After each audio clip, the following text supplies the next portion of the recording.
Assalamualaikum warahmatullahi wabarakatuh. Selamat siang Pak. Perkenalkan nama saya Alexander Agung Letsoin dengan NPM 2021 55201060. Pada video ini saya ingin menjelaskan materi tentang penerapan klasifikasi dengan metode decision trees. Oke, langsung saja kita masuk pada materinya. Pertama saya akan membahas teori singkatnya. Ya, pengertian decision trees dirangkum dari Geeks4Geeks. Decision trees ini adalah algoritma flowchart berbentuk struktur pohon yang digunakan untuk membantu membuat keputusan atau menyelesaikan tugas yang berkaitan dengan regresi atau klasifikasi. Berikut ada struktur dari pohon keputusan atau decision trees. Yang pertama ini ada root node, ada internal node, ada jalur keputusan atau branch-nya cabang, lalu ada leaf node. Oke, langsung saja kita masuk pada penjelasannya. Yang pertama, struktur decision tree dimulai dari simpul akar, root node, lalu ada cabang, lalu diikuti dengan simpul internal node atau decision node, dan yang terakhir adalah simpul down, leaf node atau terminal node. Lalu simpul akar atau root node ini mewakili pertanyaan atau masalah yang ingin dipecahkan. Kemudian cabang merupakan jalur keputusan dari untuk menghubungkan dari satu node ke node yang lain. Lalu yang nantinya akan mengarah ke beberapa keputusan atau internal node. Lalu setiap decision tree ini bisa memiliki beberapa internal node atau sebagai alternatif jawaban atau keputusan.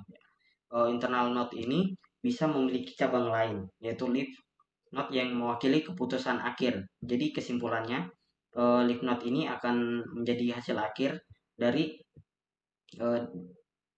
decision atau keputusan terakhirnya berada pada di leaf node ini. Selanjutnya ada kelebihan decision tree. Yang pertama, kelebihannya adalah bersifat fleksibel karena bisa digunakan untuk tugas klasifikasi dan regresi serta cocok untuk menangani berbagai jenis data seperti data discrete, continue, dan data kategorikal. Kelebihan yang kedua, dia ini mudah dipahami khususnya untuk orang tanpa latar belakang analitis karena decision trees ini mengikuti proses yang sama seperti yang dilakukan oleh manusia saat membuat keputusan di dunia nyata. Lalu yang ketiga, sifat hierarki.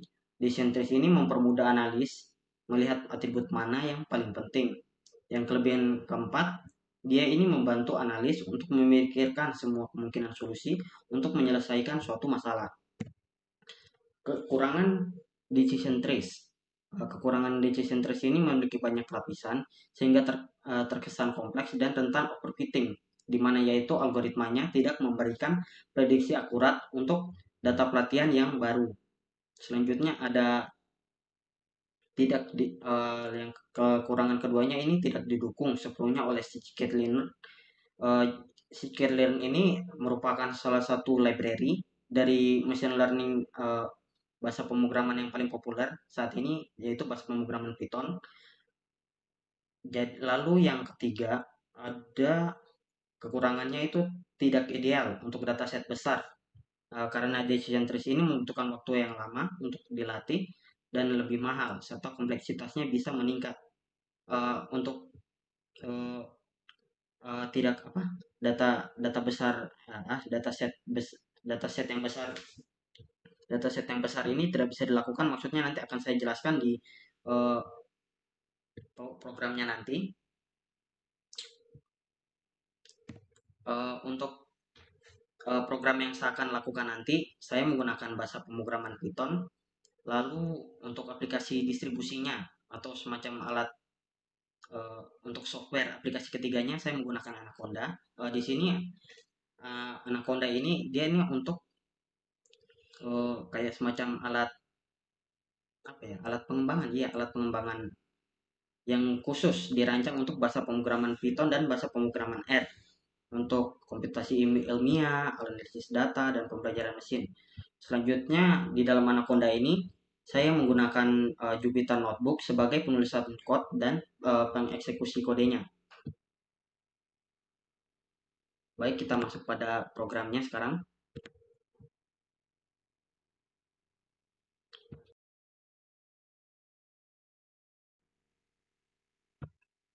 Di sini saya langsung akan menjelaskan shortcutnya saja. Yang pertama, di sini bagian atas ini ada terdapat beberapa library ya. Yang pertama, kita menggunakan import numpy snp ini untuk menjalankan operasi numerik atau untuk kita ketika kita memasukkan data data angka ya. Contohnya kayak di sini kita akan memasukkan data angka seperti ini kurang lebih ya, seperti itu. Lalu ada from Skylearn Model Selection Import Train Test Split. Dia ini untuk membagi dataset. Membagi dataset maksudnya itu seperti ini.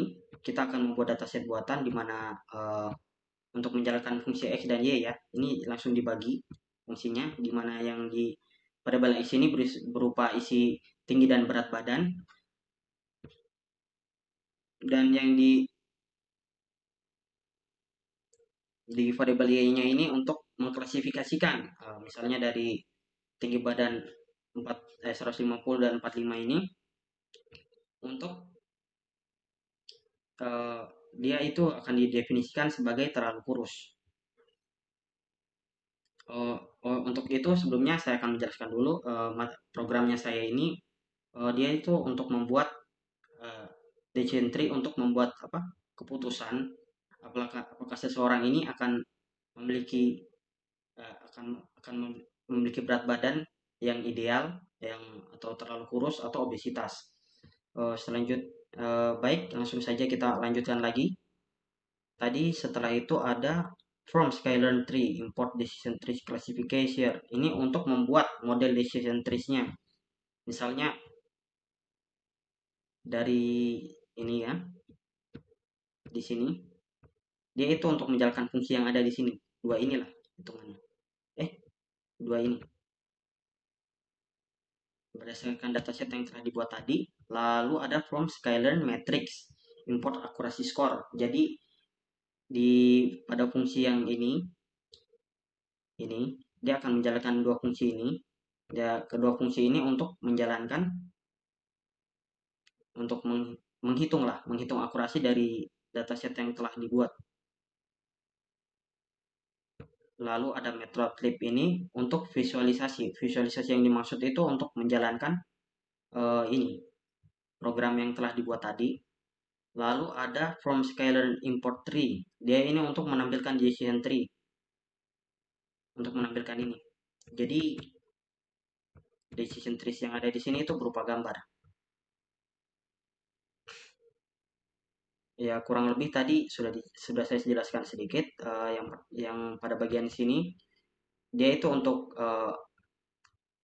dataset untuk mengisi tinggi dan berat badan. Di mana yang sebelah kirinya ini adalah tinggi badan dan di sebelah kanannya adalah berat badan. Lalu labelnya. Jadi di setiap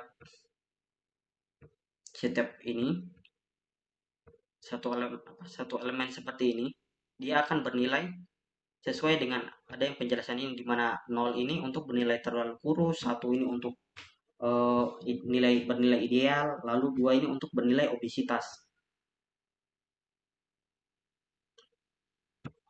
Lalu ada membagi dataset menjadi training set. Yang dimaksud ini train test split. Ini dia itu untuk membagi, di mana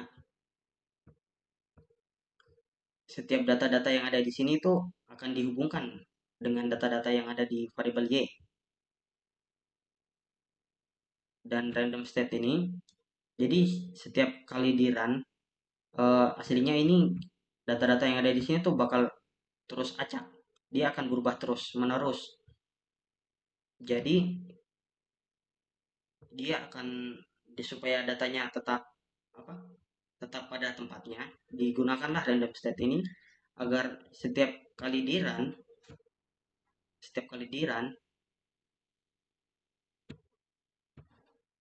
sabar.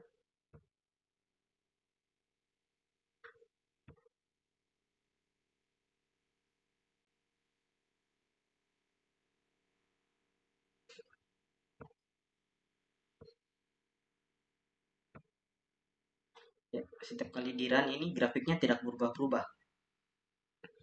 Selanjutnya ada CLF Decision Trees ini, dia itu untuk menggambarkan untuk membuat model berdasarkan dataset yang telah kita buat tadi di sini.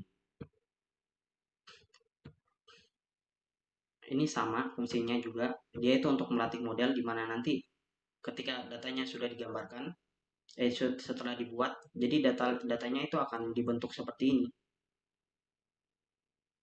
Dan ini fungsi yang ini, dia ini untuk memprediksi apakah dataset yang dataset decision model decision tree yang kita buat tadi itu dia itu bernilai uh, seberapa ini sih akurasinya, seberapa banyak. Jadi dua codingan ini tuh saling berkaitan.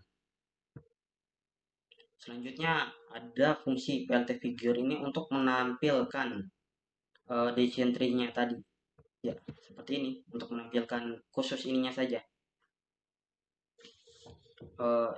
Grafik decision tree-nya. Grafik atau diagram lah. Lalu ada meminta input manual dari pengguna. Di sini ini akan fungsi yang ini untuk membuat form yang ada di sini. Jadi ketika kita ingin memasukkan data secara manual, kita bisa memasukkannya di situ. Lalu setelah data yang kita masukkan secara manual tadi, akan kita lakukan suatu prediksi berdasarkan data yang tadi dimasukkan itu menggunakan uh, ini fungsi yang setelah kita buat dalam ini uh, decision tree-nya. Lalu ada menampilkan hasil prediksi di mana nanti ketika sudah diprediksi datanya akan ditampilkan hasilnya. Jadi langsung saja kita masuk pada contohnya. Pertama saya akan masukkan dulu nilainya. Misalnya contoh tinggi badan 160 dengan berat badannya 66 kilo lah. Itu dia bernilai ideal. Di sini saya akan menjelaskan kembali dulu kenapa bernilai ideal. Di sini saya jelaskan saja dari contohnya di tinggi badan 150.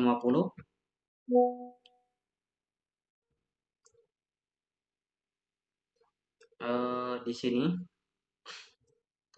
ketika dia di bawah 150, di bawah tinggi 150 dan beratnya 45 kilo, dia akan dikatakan sebagai uh, terlalu kurus. Lalu ketika dia berada di tinggi 150 dengan berat 46 kilo sampai dengan tinggi 150 hingga berat 55 kilo, dia dikatakan sebagai ideal. Lalu sabar. Ketika di atas 150 di atas 56 kilo, dia akan dikatakan sebagai obesitas. Di sini saya ambil contoh. Sabar, saya run dulu. Run kembali agar terreset. Ya, ketika dia memiliki tinggi 150 dengan berat badan hitunglah 71 lah, dia akan bernilai obesitas. Ya, berdasarkan data yang saya jelaskan tadi. Baik, selanjutnya ya kurang lebih seperti itu saja Pak untuk mengenai program saya. Kurang lebih hasilnya seperti ini. Di sini ada akurasinya. Ini untuk menampilkan. Oh, baik-baik sabar. Kenapa akurasinya 44%? Di sini ada beberapa data. Ketika di run itu dia bakal miss. Saya ambil contoh ketika saya masukkan tinggi badan 160 dengan berat badan 102,5, dia akan bernilai ideal. Seharusnya kan dia itu bernilai obesitas Karena ketika berat badannya di tinggi 106, lebih dari 100, eh, ketika berat badannya lebih dari 75 di tinggi 160, dia itu harus bernilai obesitas. Itulah mengapa akurasinya akan bernilai salah. Jadi dia tidak menghitung data secara benar berdasarkan seperti yang di PPT tadi. Nah ini, ketika tidak ideal untuk dataset besar, eh dia ini tidak, iya benar. Untuk dataset yang besar dia tuh tidak bisa dilakukan perhitungan secara tepat. Kurang lebih lah maksudnya seperti itu. Jadi lanjut lagi. Ketika di datasetnya ini kita menambahkan data, dia itu tidak menghasil apa, tidak bisa menambahkan data lebih banyak lagi. Itulah mengapa ketika kita melakukan decision tree menggunakan bahasa pemrograman Python ini, dia memiliki cukup banyak kekurangan untuk membuat suatu model dengan akurasi yang tepat. Kurang lebih seperti itu. Eh, di sini juga saya akan menjelaskan secara singkat. Eh, ketika value-nya, di sini ada memiliki tiga value ya. Pertama ada yang di sebelah kiri, di tengah, dan di kanan. Ketika di dominan di sebelah kiri, kelasnya akan bernilai terlalu kurus seperti ini. Ketika dia dominan di sebelah kanan, dia akan disebutkan dijelaskan iya, dikatakan sebagai kelas obesitas. Dan ketika dia dominan di bagian tengah, seperti ini contohnya, dia akan dikatakan sebagai kelas ideal. Dan untuk gini ini, dia ini untuk tingkat kemurnian dari suatu ini notnya. Misalnya di sini kan yang dominannya ideal ya. Jadi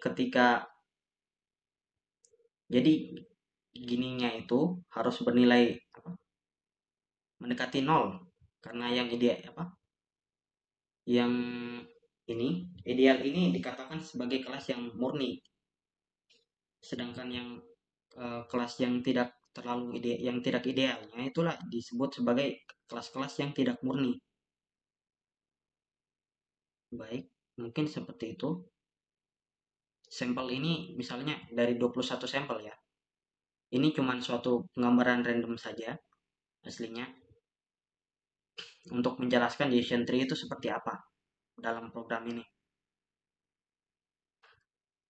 Baik, mungkin begitu saja. Sekian presentasinya saya, Pak. Apabila terdapat kesalahan dalam penjelasan, saya mohon maaf. Kurang lebih apa yang telah saya pelajari, saya benar-benar masukkan dalam video ini. Sekian dari video saya. Terima kasih.